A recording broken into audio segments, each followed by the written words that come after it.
The X-Zone Radio Show with Rob McConnell is largely an opinion talk show. All opinions, comments, or statements of fact expressed by Rob McConnell's guests are strictly their own and are not to be construed as those of the X-Zone Radio Show or endorsed in any manner by Rob McConnell, rel-mar McConnell Media Company, the X-Zone Broadcast Network, its affiliated networks, stations, employees, or advertisers.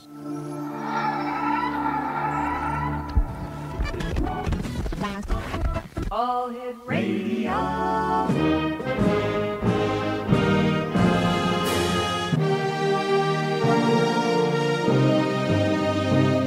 Welcome to the X Zone, a place where fact is fiction and fiction is reality. Now, here's your host, Rob McConnell.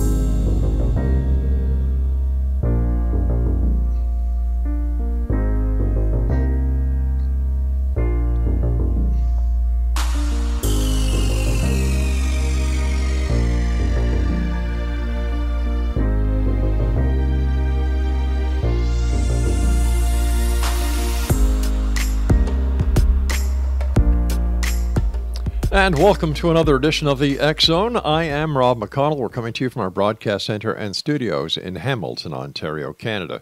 If you'd like to check out the broadcast schedule for the X-Zone Broadcast Network, where we have paranormal parapsychology broadcasting available for you 24/7, 365, visit www.xzbn.net.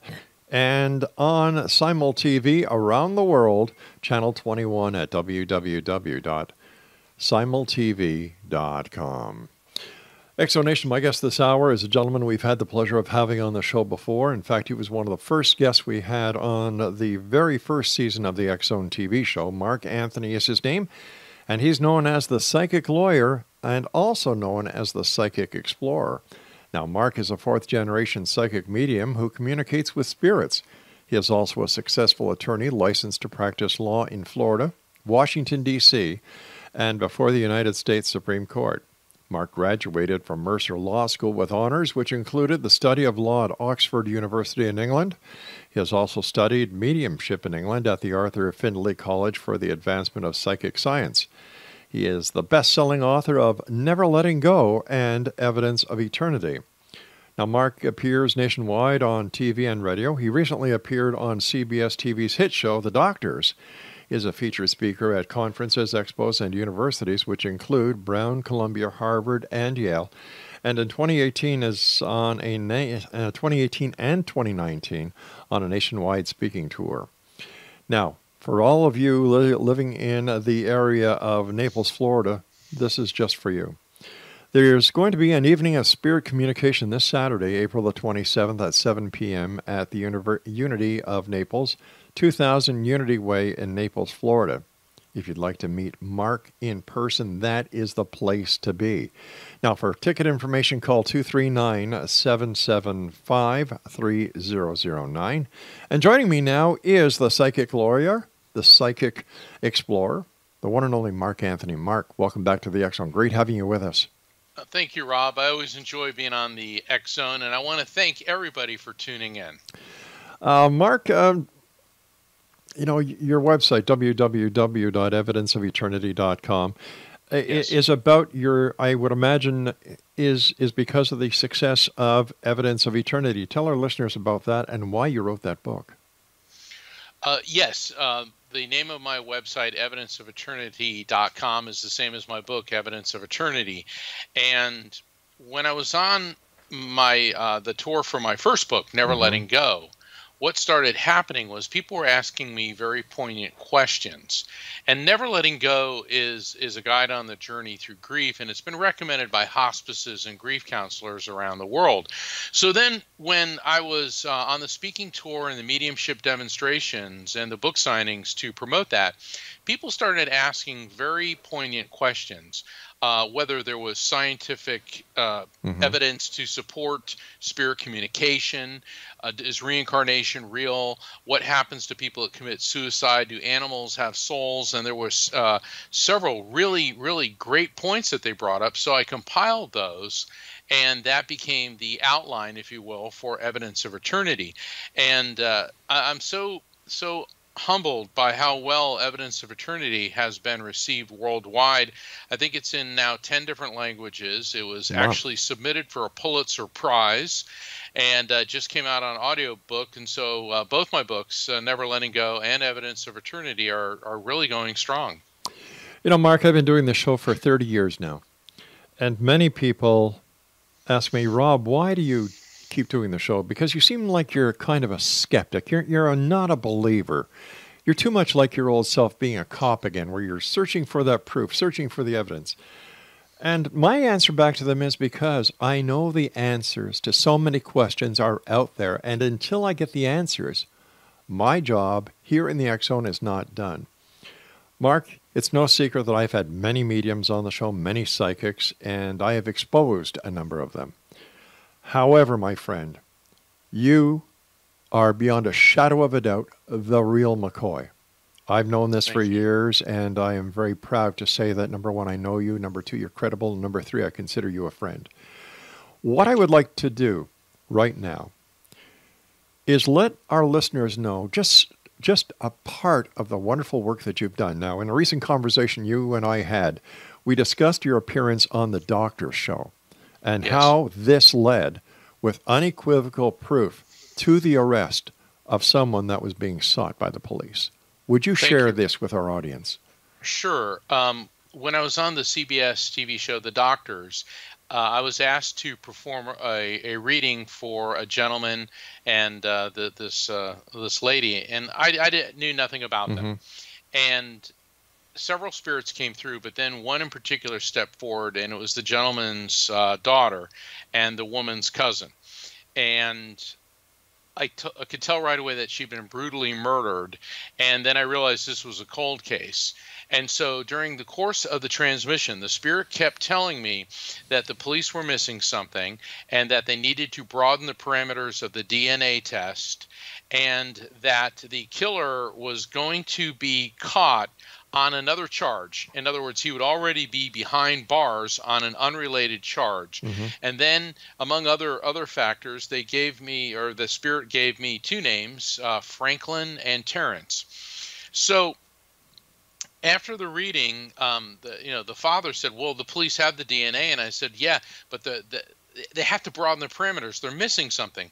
So when he returned to Scottsdale, Arizona, the show was taped in Los Angeles, he talked to the police, and it's my understanding that the Phoenix police instituted a new DNA test for the first time ever in the state of Arizona called the familial DNA test. And what it does is it broadens the parameters of the DNA search to look for factors that would indicate a relative of the suspect. And immediately they found several markers indicating that there was a relative of the killer who was actually incarcerated on, I believe, a child molestation charge. So obviously this family is not exactly model citizens. And then all of a sudden something else showed up in the system. The brother of the person that the DNA test pointed to, all of a sudden they got a direct match when he got, I believe, his fourth, possibly fifth drunk driving charge, DUI charge.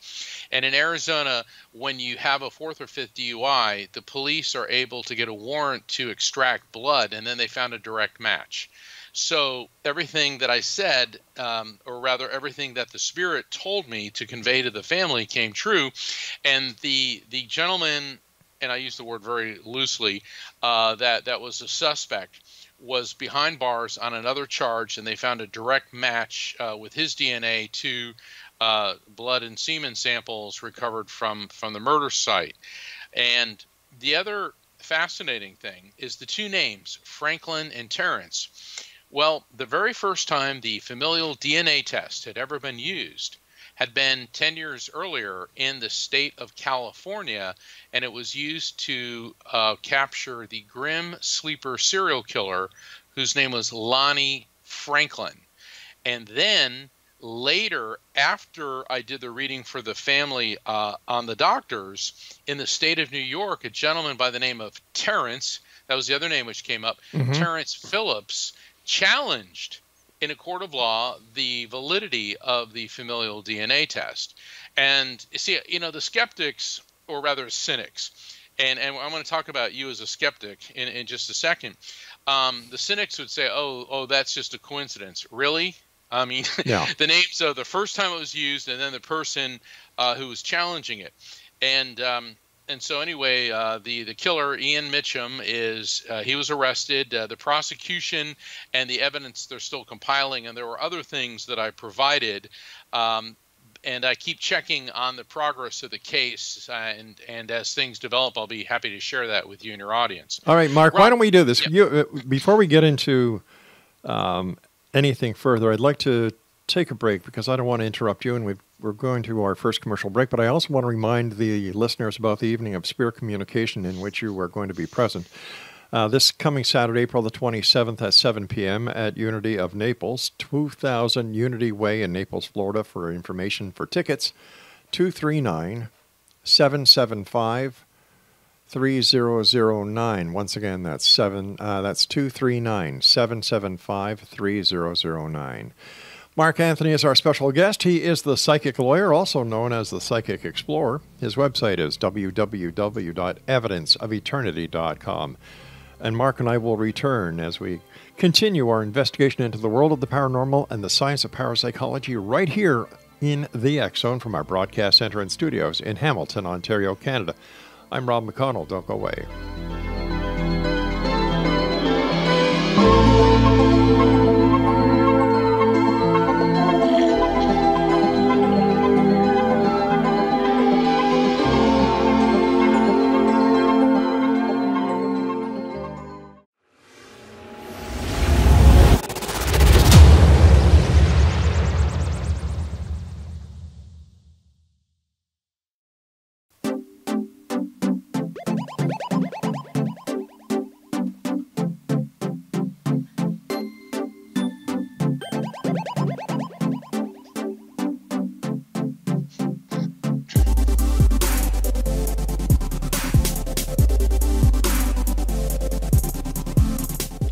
Welcome back, everyone. This is the X Zone. I am Rob McConnell. Mark Anthony, the psychic lawyer and psychic explorer, is our guest this hour. His website is evidenceofeternity.com. Now, Mark, before we went to the break, you were just going to get into the difference between a skeptic and a cynic. Am I correct? That is correct. Rob, one of the reasons I like coming on your show is with your police background, you don't leave any stone unturned. And I've been both a prosecutor and a criminal defense lawyer, and I know a lot of police officers. And believe me, I have a pretty good idea of how difficult that job can be at times. And a key part of being a good investigator, or in your case, a good investigative journalist, is to be open-minded and to always question. And a lot of people say, I'm skeptical, and then they immediately add, and I don't believe in mediums, the afterlife, or anything you can do. Right. Well, that's not a skeptic. That's a cynic, because that person has a closed mind and they have rejected any possibility that something beyond their knowledge, their realm of experience, or their understanding could possibly be true. Whereas a skeptic, he or she will say, well, I don't know that. And it may be hard to believe, but I'd like to see some evidence.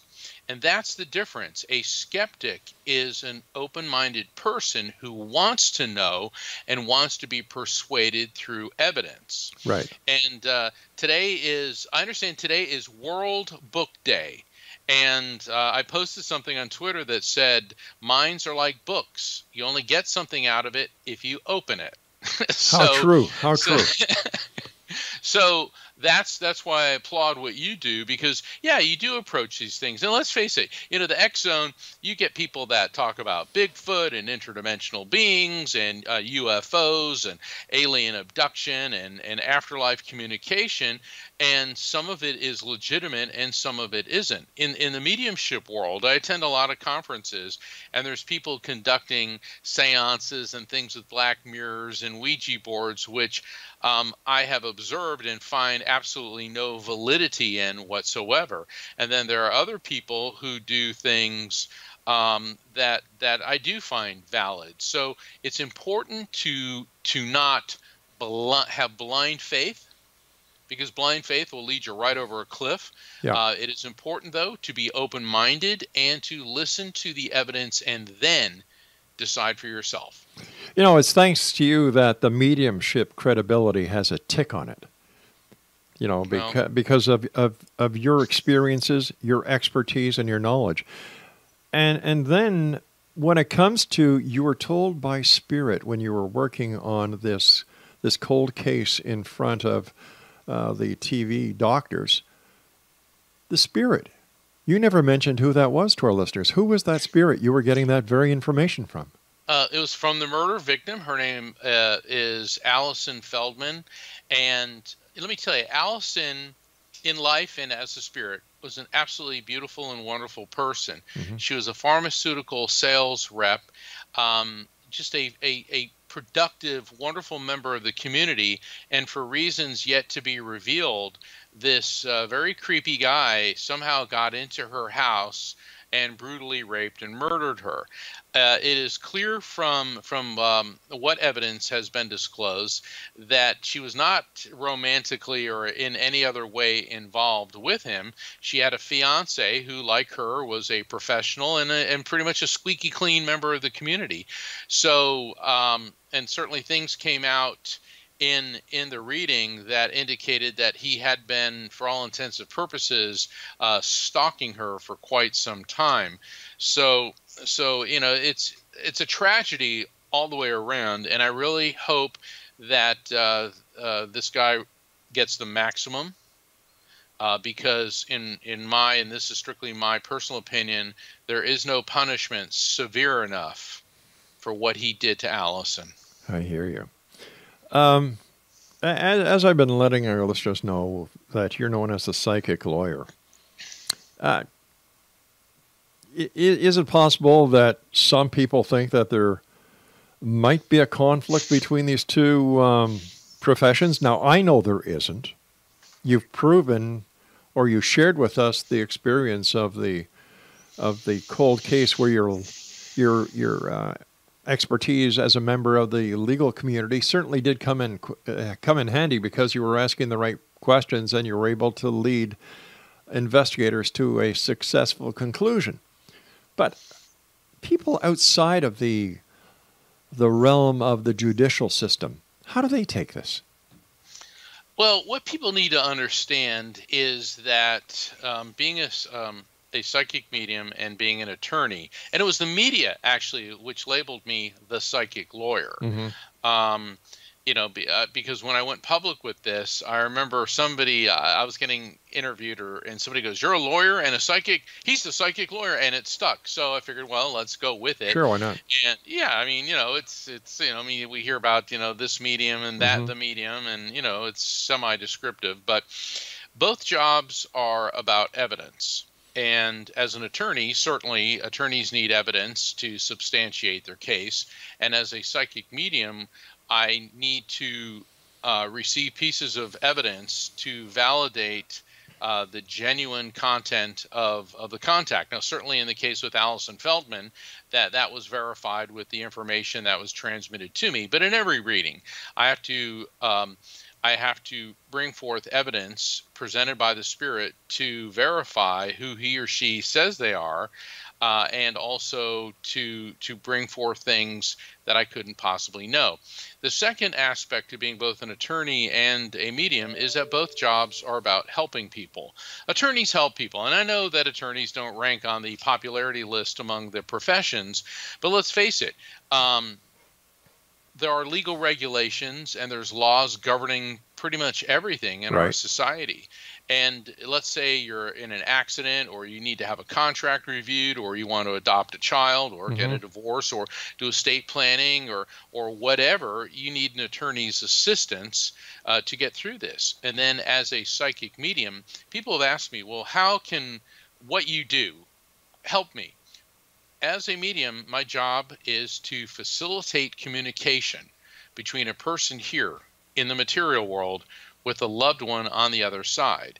And as I see it, this helps the person who is grieving in our world understand that their loved one did not disintegrate into nothingness, and that that person spiritually is connected with them and aware of what is happening in their life. In other words, we are pure energy when it comes to our soul and our spirit, and who and what we are lives on after physical death. Would it be, how do you deal with the amount of grief that you are a medium for, from one side to another side? Well, as a professional, I have to be sympathetic, but not empathetic, because it's the same thing in the legal profession. Actually, I guess now there's three. Thank you, Rob. There's three areas, because it's like when people go to the doctor or to, let's say, an emergency room because somebody's hurt. And I've heard people say, the doctors and the nurses, they're so cold. No, they're not cold. They're being professional. Yeah. Because if you get emotionally involved with your client, with your patient, then you lose your professional objectivity. So when I go into a situation, I'm certainly sympathetic to the suffering that people are enduring from the loss of a loved one, but it's my responsibility to bring forth evidence and not opinions, and not editorialize on the information. I'll say, okay, they're bringing through this. This is what I'm seeing. Does that make sense to you? Or they want you to know this. And then it's up to the person what to do with that information. So would you say that part of the work of a credible medium like yourself is as a spiritual grief counselor? I think in many ways that psychic mediums have become a new form of grief counseling. Absolutely. Certainly, I encourage people to go to grief share groups, individual and group counseling. I also encourage people to turn to their faith communities and the scriptures of whatever religion they practice. Also reach out to family and friends. Do not go through grief alone. There are people, family members, friends, trained professionals who are there to help you. And communicating with a loved one in spirit. And I recommend this about 6 months after the passing, so that your emotions stabilize, and then you'll get the maximum benefit out of the reading, can help you. It's an important step on the journey through grief. All right, Mark, you and I have to take a break. We'll be back after the news. And Exo Nation, if you would like to have the opportunity of meeting Mark in person, and you're in the Naples, Florida area, he's going to be at the Unity of Naples. That's located at 2000 Unity Way in Naples, Florida, this coming Saturday, April the 27th at 7 p.m.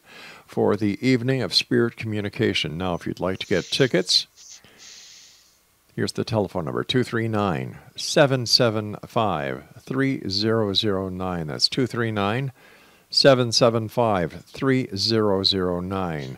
And Mark and I will be back after this news break as we continue here in the X Zone from our broadcast center and studios in Hamilton, Ontario, Canada. For more information on Mark, visit his website, www.evidenceofeternity.com. This is the X Zone. I am Rob McConnell. We'll be back. Don't go away.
Welcome back, everyone. Mark Anthony is our special guest this hour. He's known lovingly as the Psychic Lawyer, as well as the Psychic Explorer. His website is evidenceofeternity.com.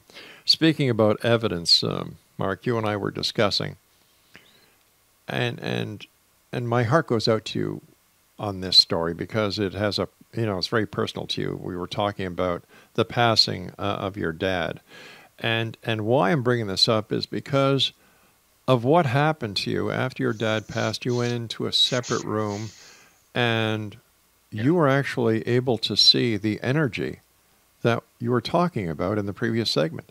Could you share that with our listeners, if you don't mind? Yes. When my father, he had cancer, and he got to the point where his quality of life was non-existent. Yeah. And so we had to bring in hospice, and he was on the Dilaudid drip, and he stopped breathing, and I was there, my brother, sister, and a couple other friends. There were 6 people in the room, and what was really strange is when he stopped breathing, I saw like this surge of white light come out of his body. And the room got brighter for a second, and everybody in the room says, "What was that?" And you know what it looked like, Rob? It looked like when someone drives up, like in the driveway, and the sun bounces off or reflects off of the windshield. Except there was no car in the driveway. There was no cars on the street at all, and it was very, very upsetting. I mean, it's the worst thing I've ever seen is watching my father die. And people think when you're a medium that, oh well, you know about life after death, and yeah, but it still hurts, and it hurts really bad. I mean, this is Daddy, okay? Exactly. This is Dad dying, and so the funeral home had we contacted them, and they were coming to take his body, and I went to another room. I just had to get away from everybody crying. And I sat down, and I got that tingly sensation that I get when spirits communicate with me. And I looked up, and all of a sudden, standing before me were my father and my mother. And the thing about this, Rob, is they look like they were 19 years old. I mean, I never saw them like this. They had me like 20 years after that, when they were in their late 30s. And there's my dad looking young and handsome, and he had like these rosy cheeks and this perfect V shape, and he was actually wearing his Navy uniform. And then standing next to him, my mother, and she was in this like beige gown that kind of sparkled, and she looked like my mom looked like amazing. And they stared at me and smiled, and I kind of got the feeling they were giggling a bit, and then they started to revolve around each other, and then it started going really fast, and their forms then morphed into this copper-colored light, and then it became gold, and then silver, and then bright white, and like the whole room just like exploded in light. And I'm sitting there going, "Oh my God!" And I get up and I run into the living room, and my brother was there, and he was very, very upset. And I go, "I just saw Mom and Dad." And he turns to me and goes, "Would you shut the?" I'll let right. And then he saw how upset I was, and he came and he hugged me. He goes, "Mark, tell me what happened. Tell me what happened." And then my sister and everybody else was looking at me, but what happened, Rob, is that spirit communication. People expect immediate gratification from it, like it's texting or instant messaging, and you'll get all the information that you demand right now. And then I realized over the next several hours, and actually even days, what my parents were telling me. What they were communicating is, "Mark, we are pure energy." And that's why they came and they projected to me their form, because energy never gets old, it never gets sick, it never dies. And this also ties into people who have near-death experiences, and when they go, they die and their consciousness separates from their body, and they encounter deceased loved ones, and everybody looks like they're in their 20s or no older than 30. Well, because spirits are letting you know, as pure energy, they appear in this youthful and very healthy manner. and energy is eternal. And so it became very clear to me what my parents were doing. It was more than just, hey, we're around. They were transmitting to me an extremely important message. And actually, the experience that they gave me is the basis of a large part of the new book that I'm working on, which is taking an understanding of the afterlife into a deeper quantum level. And it was a gift that my parents in spirit gave to me, and one for which, no pun intended, I shall be eternally grateful. When you are not working with clients, do you, on a one-on-one basis, have the opportunity of communicating with spirit?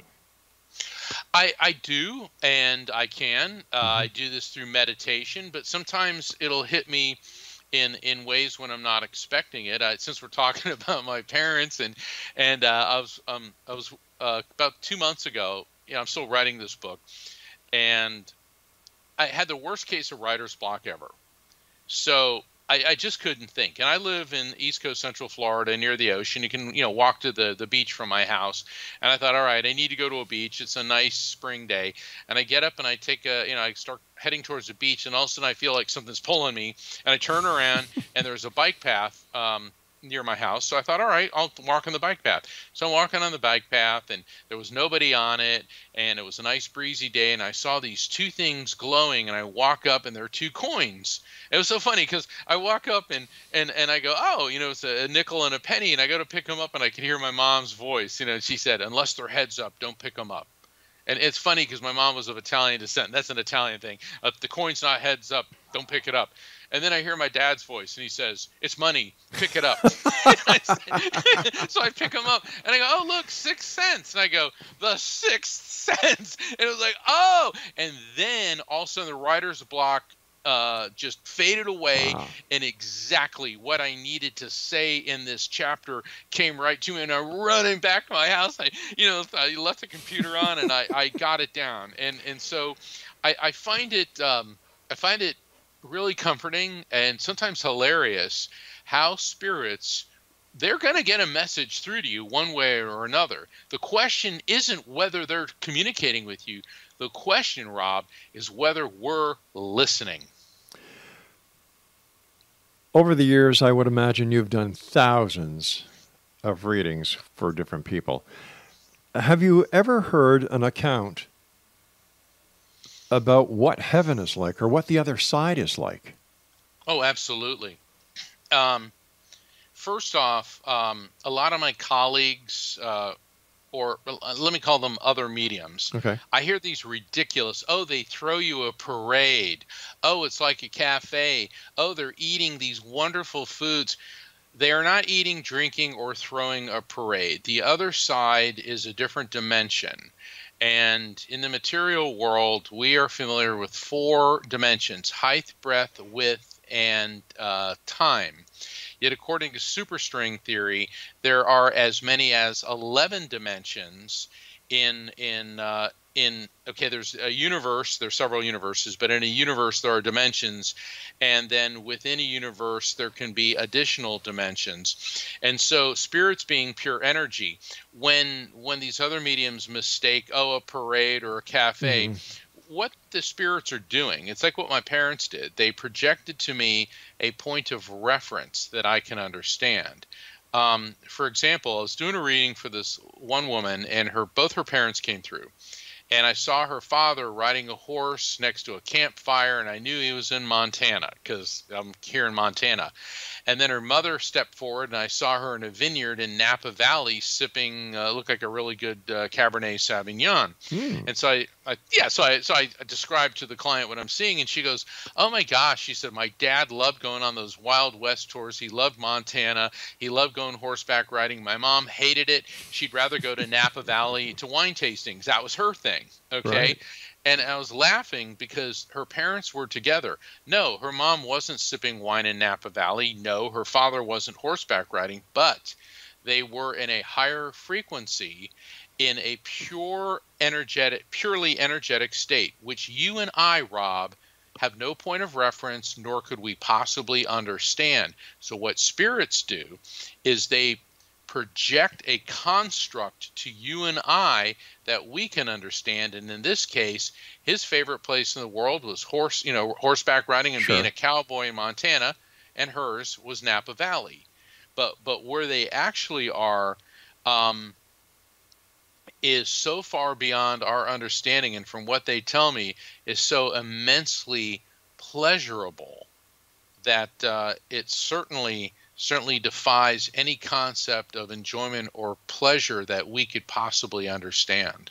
Mark, stand by. You and I have to take our final break, but Exonation, if you'd like to have the opportunity of meeting Mark in person, and if you're in the Naples, Florida area, this coming Saturday, April 27th at 7 p.m., you can actually meet Mark at an evening of spirit communication being held at Unity of Naples, 2000 Unity Way, Naples, Florida. And if you'd like to get tickets, 239-775-3009. Once again, that is 239-775-3009. For all the information about Mark, visit his very interesting website at www.evidenceofeternity.com. And Mark and I will be back on the other side of this break as we wrap up this hour here in the X Zone from our broadcast center and studios in Hamilton, Ontario, Canada. I'm Rob McConnell. We'll be back.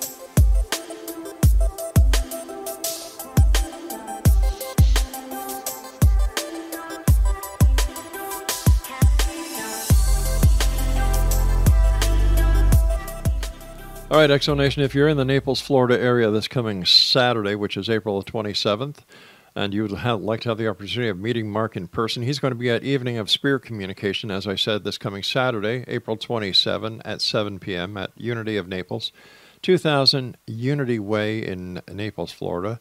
And if you'd like to get tickets or for more information, 239-775-3009. And for more information on Mark, visit his website, evidenceofeternity.com. First of all, Mark, I want to thank you so much for joining us tonight. It's always a great pleasure having you on the show. And where can our listeners get copies of your books as well?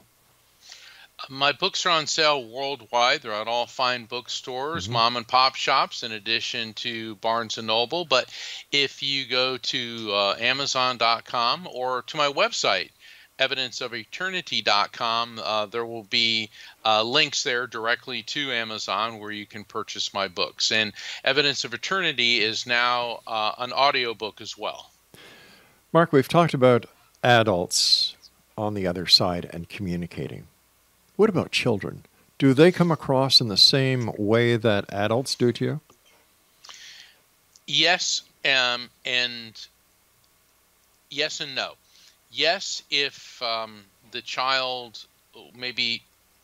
Let me back up a bit. Okay.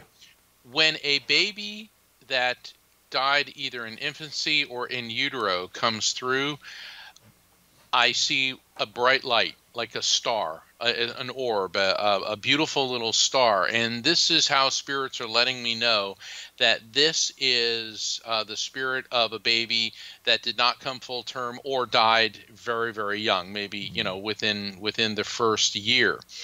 And spirits are immortal beings and pre-existed the body. So when a baby comes through, it's not goo goo gaga or some undecipherable information. They'll transmit as sophisticated and complex information as somebody that was 40 or 50 years old when they passed.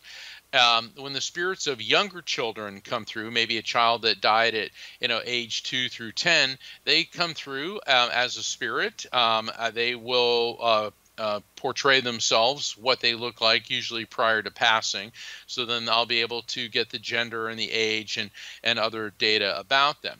And I've seen a lot of other mediums try to portray the spirits of children as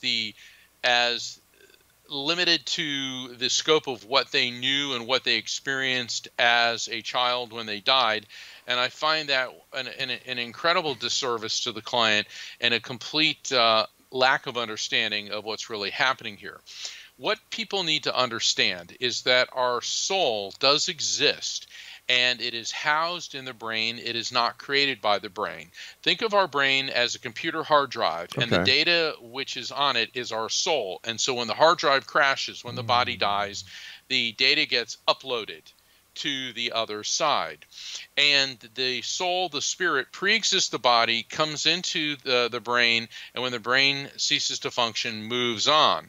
And that is why a spirit, whether it was someone in advanced stages of Alzheimer's or an infant or somebody that didn't even speak or was capable of speech, can communicate intelligent concepts. Because spirits don't communicate in a verbal or human language. They emit waves of frequency, and that electromagnetic impulse interfaces with the electromagnetic field in the medium's brain and then gets translated into recognizable concepts based on my memories, feelings, and cultural associations. So anyway, I'm getting all very technical about that. But when I hear people saying, oh, there's a baby and they're goo-goo gagging, that medium really needs to do some more study and advance his or her understanding of what they're actually communicating with. You brought up a very good point. What happens if one of our listeners wants to go to a medium and they do not have the ability to have the opportunity of talking to you or going down to the evening of spirit communication? How do they judge, or how do they establish whether or not a medium is credible or not? I think word of mouth, like in any business or profession, is probably the best source of referral. But do your research, see if the medium has a website, if they have a YouTube channel, if look at videos of them conducting readings. If people go to my website, they can sign up for my newsletter. They can follow me on Facebook, Twitter. They can also subscribe to my YouTube channel, which I believe has over 80 videos of me, several of which I'm conducting readings for people before a live audience. And you have to do your due diligence. Please avoid going to people who try to persuade you that there's a curse on you, that your aura or you are being haunted by some negative energy, because these are the charlatans, those who prey upon gullible and bereaved people. They want to convince you that you're in some type of paranormal peril and that only they can free you from this by charging you $500 a session 3 or 4 times a week. And this is a huge scam by unorthodox, unethical criminals. A legitimate medium will tell you that maybe you only need 1 reading a year, will not scare you, will not tell you that you're haunted, and will transmit verifiable facts, evidence, things that the medium could not possibly know or look up on your Facebook page or something like that. So those are the factors that should go into selecting the right medium for you. And also, if that medium has written books, which I have, read the books. See if that medium's approach to the afterlife and spirit communication resonates with you.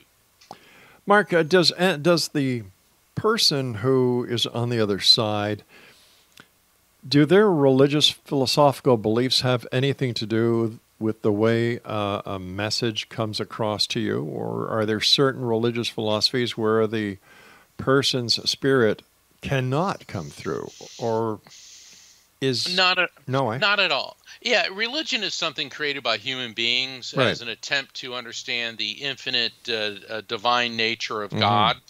And God exists in spite of religion, not because of religion. So if the person communicating was an atheist, guess what? They can still communicate. And if the person communicating maybe was an evangelical who thought that mediumship was evil, which it isn't, they too can communicate. Now, they may make references to their religious beliefs as part of an identifier, a piece of evidence to help the recipient, the client that I'm doing the reading for, identify and understand that this is the person communicating. In fact, in a couple of readings, I've actually gotten biblical references, like a chapter, line, and verse, which I was unfamiliar with. Right. And so, the client wrote it down, and afterwards we looked it up, and it had extreme relevance to what was going on in that person's life. I always find that really a true blessing.